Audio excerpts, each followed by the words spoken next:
उत्तर प्रदेश विधानसभा चुनाव 2022 के नतीजे आ गए हैं। कुछ प्रमुख नाम थे जिन पर बड़ी चर्चा हो रही थी, उनके नतीजे भी आए हैं। सबसे पहला नाम स्वामी प्रसाद मौर्य का। स्वामी प्रसाद मौर्य 26,000 वोट से फाजिल नगर से चुनाव हार गए हैं। स्वामी प्रसाद मौर्य इससे पहले भारतीय जनता पार्टी की सरकार में मंत्री थे। अचानक से सरकार जब 5 से 6 दिन की बची रही होती है, उसके पहले इस्तीफा देते हैं। कहते हैं भाजपा सरकार पिछड़ों के लिए कोई काम नहीं कर रही है, ओबीसी के लिए कोई काम नहीं कर रही है, इसलिए हम ये पार्टी छोड़ करके जाते हैं। स्वामी प्रसाद मौर्य अपने साथ 10-12 लोगों को लेकर के जाते हैं साथ में, और उसके बाद समाजवादी पार्टी में आते हैं। और जिस तरीके का माहौल बनाया जाता है कि समाजवादी पार्टी को जितवा देंगे, और पूरी तरीके से माहौल ऐसा बनाया गया स्वामी प्रसाद मौर्य के जरिए कि वो तो भाजपा का 10-15% वोट अपने साथ लेकर के आए हैं। लेकिन आज नतीजे कल आए। 26,000 वोटों से फाजिल नगर की जनता ने उनको बाहर का रास्ता दिखाया। कहा भैया हमें आपकी जरूरत नहीं है। मेरा नाम लालमोहन कुमार हुआ और हनुमान में लैब टेक्नीशियन के पद पर हूँ। और मैंने जब से यहाँ ज्वाइन किया, लगभग ये 5वां महीना है।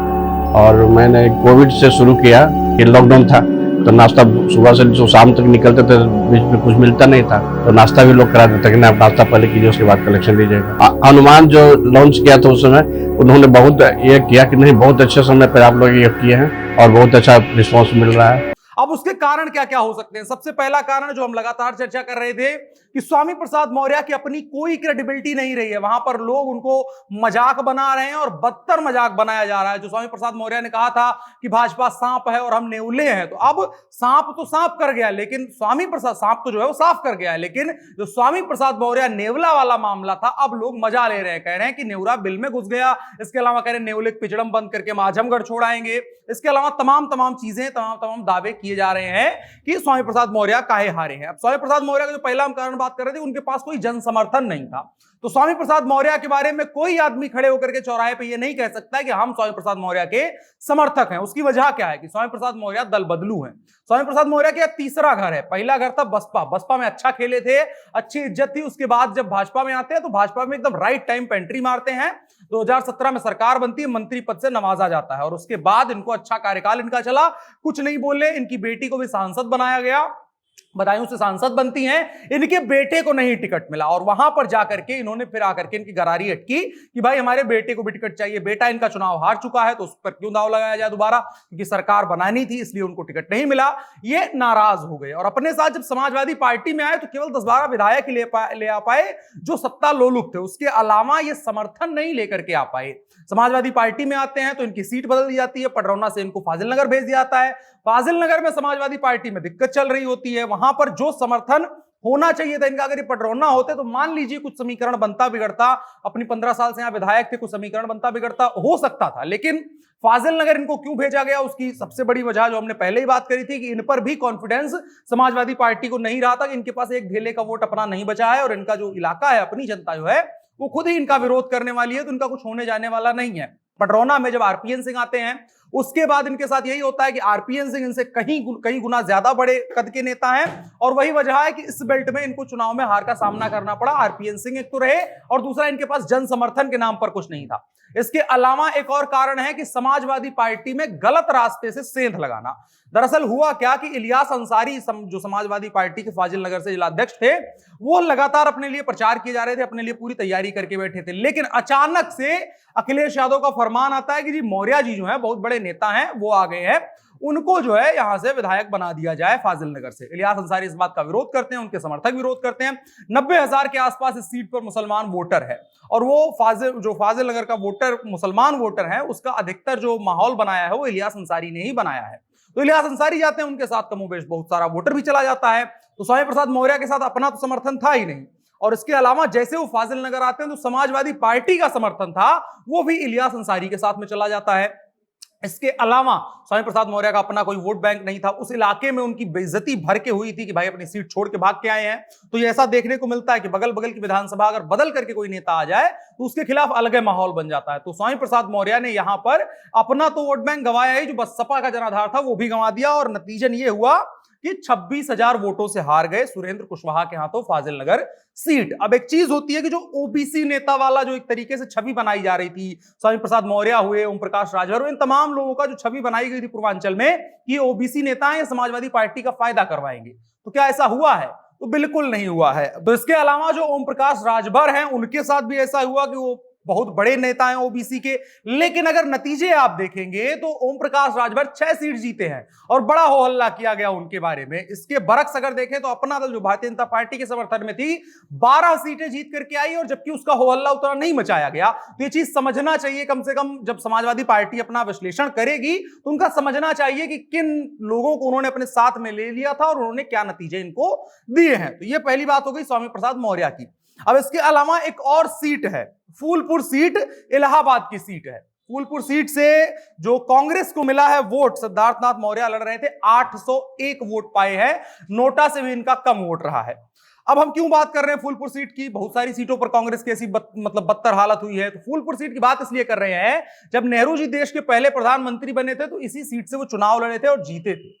तो यानी कि कांग्रेस की अगर आप हालत देखें कि वहां से लेकर के और यहां तक आ गई कि 800 वोट मिले हैं इनको, नोटा से भी कम। मतलब जो नन ऑफ द एबव चाहते हैं कि वो किसी को नहीं चाहते हैं, उसके बाद इनको चाहते हैं। मतलब कितना बुरा स्थिति हो सकती है कांग्रेस की, आप ये अंदाजा लगा सकते हैं। उसकी वजह क्या कुछ रही है? तो सबसे पहली वजह रही कि कांग्रेस जो है वो पूरे उत्तर प्रदेश के मन के हिसाब से नेता नहीं चुन रही है। कांग्रेस के पास ना अपने नेताओं को रिटेन करने की कैपेसिटी रही है कि वो अपने नेताओं को ये कॉन्फिडेंस दे सके कि आप हमारे साथ रहिए, कुछ अच्छा रिजल्ट देखने को मिलेगा यहां पर। अब इसकी पहली वजह अगर देखेंगे तो जो चुनाव में नेतृत्व चुना है कांग्रेस ने, वो कैसा नेतृत्व है? प्रियंका गांधी को अपना चेहरा बनाया है, राहुल गांधी पूरी तरीके से मैदान से बाहर थे, और उत्तर प्रदेश के जो क्षेत्रीय नेता थे उनको कोई वरीयता नहीं मिली है। मसलन अगर ले लीजिए तो अयोध्या से सांसद थे निर्मल खत्री, एक वक्त पर उत्तर प्रदेश के प्रदेश अध्यक्ष हुआ करते थे कांग्रेस के, और इसके अलावा राजीव गांधी के बड़े करीबी हुआ करते थे। लेकिन आज की तारीख में वो सांसद भी नहीं है और उनको प्रदेश की जो कार्य समिति है उसमें भी कोई जगह नहीं दी गई है। इसके अलावा भी कांग्रेस के ऐसे तमाम नेता हैं, अजय कुमार लल्लू चुनाव अपना खुद हार चुके हैं, उनको प्रदेश अध्यक्ष बनाया गया था। तो कांग्रेस के पास अपने चेहरे नहीं है। 2017 से ही यह स्क्रिप्ट लिखनी शुरू हुई थी। 2017 में 7 सीटें जब कांग्रेस ने जीती थी, इस बार 2 जीती हैं। तो ये जो बदतर स्थिति हुई है कि 5 साल में बद से बदतर पर आ गए हैं। कितनी ऐसी सीटें हैं जहां पर 1000 और 800 और 1200 का नंबर नहीं कांग्रेस क्रॉस कर पाई है। एक वक्त पर जो पार्टी इस देश की सबसे बड़ी पार्टी हुआ करती थी, देश की अधिकतर राज्यों में और देश में इसकी सत्ता हुआ करती थी, उत्तर प्रदेश में जिसने 35 से 40 वर्षों तक शासन किया, उस पार्टी की यह स्थिति है कि 800 वोटों पर आकर के सिमट गई है। गंभीर विषय है, क्योंकि सबसे पहले तो गुलाम नबी आजाद को इन्होंने 2 बार उत्तर प्रदेश का चुनाव प्रभारी बनाया था। क्यों बनाया था? वो कश्मीर के रहने वाले व्यक्ति हैं, कश्मीर की नेतागिरी वो करते हैं और उनको उत्तर प्रदेश की राजनीति संभालने के लिए दे दिया है। मतलब कश्मीर की परिस्थितियां और उत्तर प्रदेश की परिस्थितियां, इन दोनों में कांग्रेस आला कमान को कोई अंतर नहीं नजर आता है। वो अंतर क्यों नहीं नजर आता है? बहुत पहले हमने इसके बारे में बात करी थी जब आरपीएन सिंह भारतीय जनता पार्टी में शामिल हुए थे, तो कहा, मतलब ये चीज कहा गया कि 24 घंटे पहले उनको झारखंड में बड़ा पद दिया गया, तमाम चीजें हुई। उत्तर प्रदेश में उनको 24 घंटे पहले राज्य का जो चुनाव का स्टार प्रचारक बनाया गया और 24 घंटे के भीतर ही वो पार्टी छोड़ देते हैं। मतलब जो कांग्रेस का अपना इनपुट है, टीम है, उसके पास कोई ऐसी चीज नहीं है कि वो बता सके कि भाई पार्टी में चल क्या रहा है। ये चीज एकदम फेल है और इसकी वजह यही है कि प्रियंका गांधी केवल पोस्टरबाजी कर रही हैं। एक कैंपेन उन्होंने चलाया कि लड़की हूं लड़ सकती हूं, उसका कोई असर नहीं देखने को मिला। 5 ऐसी जो पोस्टर गर्ल्स थी उनकी, उन्होंने छोड़ करके पार्टी अलग अलग ज्वाइन करी। उसकी वजह कि कहा यह गया कि कांग्रेस पार्टी सीट बेच रही है, पैसे ले लेकर के टिकट दे रही है, और जो काबिल लोग हैं जिन्होंने मेहनत किया है इस आंदोलन को खड़ा करने में, इस मूवमेंट को खड़ा करने में, उनको कोई तवज्जो नहीं दी जा रही है। ये तमाम वजहें रही। और इसके अलावा एक और वजह यह रही कि राहुल गांधी उत्तर प्रदेश में पूरी तरह निष्क्रिय नजर आए हैं। प्रियंका गांधी को फ्रंट दिया गया था कि कुछ अच्छा रिजल्ट नजर आए जहां से प्रियंका गांधी की शुरुआत हो सके। तो अब दोनों के नाम पर उत्तर प्रदेश ने मुहर लगा दी है कि भैया आप नाकाबिल हैं, आप चुनाव में कुछ नहीं कर सकते हैं, कम से कम दूरी बना लीजिए। तो यह समय है कि कांग्रेस ईमानदारी से मंथन करे अपने बारे में कि हम जब एक वक्त पर कि हम एक तरफा जीत हासिल किया करते थे उत्तर प्रदेश में, आज ऐसी तारीख में स्थिति क्यों आ गई कि हम 800 वोटों पर आकर के खड़े हो रहे हैं, वो फूलपुर जैसी सीट पर, जहां से देश के पहले प्रधानमंत्री और आपके जवाहरलाल नेहरू चुनाव जीते थे। इसके अलावा बड़े लंबे वक्त तक यहां पर कांग्रेस की सत्ता रही। तो इन तमाम चीजों को समझने की जरूरत है, कांग्रेस भी एड्रेस करे। और इसके अलावा जो स्वामी प्रसाद मौर्य के नाम का हुआ बनाया गया था, समाजवादी पार्टी को मंथन करने की आवश्यकता है कि अंदर ही अंदर जो चीज खिचड़ी पक रही थी आपके यहां, और अपने ही में आप सत्ता बांट रहे थे कि इसको उप मुख्यमंत्री बनाएंगे। एक मीम भी चल रहा है, उसमें अलग अलग नाम लिखे गए हैं, जैसे ओम प्रकाश राजभर का उप मुख्यमंत्री बनेंगे, और इसके अलावा स्वामी प्रसाद मौर्य स्पेशल उप मुख्यमंत्री बनेंगे। इसके अलावा बहुत सारे नाम बने थे, आजम खान का कहा गया था जेल मंत्री और भैंस मंत्री बनेंगे। ऐसे तमाम नाम लिखे गए थे। इन तमाम नामों को देखने के बाद समाजवादी पार्टी को समझना चाहिए कि कि जेन्युइन लोगों की जरूरत है, जो असल में जमीन पर जाकर के काम कर सके। सिर्फ गाल बजाने से उत्तर प्रदेश का चुनाव नहीं जीत सकते हैं, अगला तो क्या, अगला चुनाव भी आप नहीं जीत सकते हैं। तो ये तमाम चीजें समझने की जरूरत है। बाकी भारतीय जनता पार्टी की सरकार रही है, भाजपा 255 सीटें जीती है, उनको बहुत बहुत शुभकामनाएं और उम्मीद करते हैं कि प्रदेश के लिए एक अच्छी सरकार बनेगी। आप क्या सोचते हैं कमेंट बॉक्स में बताएं। उत्तर प्रदेश के तमाम जो नतीजे आए हैं उसके बारे में बातचीत करने की कोशिश करेंगे।